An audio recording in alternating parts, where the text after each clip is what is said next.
This video is on how to use the search function in Studio Beta to find a video. So let's just go to the video page. A lot of people were saying, well, I can't get to my videos on here. I can't find my older ones. I've got like, I don't know, 1,200 videos on here. To search for a video, click on this upside down pyramid on the left-hand corner next to your icon. It'll give you a drop-down window that you can click title, description, or value. Click title. Let's put in, let's go karate. So I've got a bunch of karate, right? So now it shows every single title that has the word karate in it. So let's close that out. Let's go views.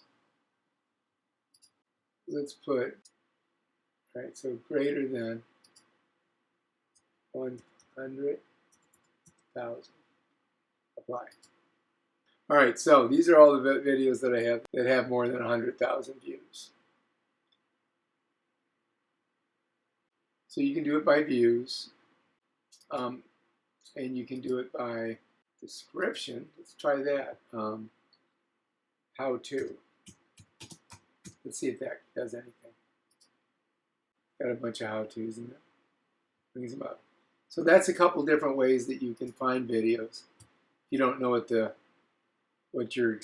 you forgot, like I've forgotten all the different names that I have.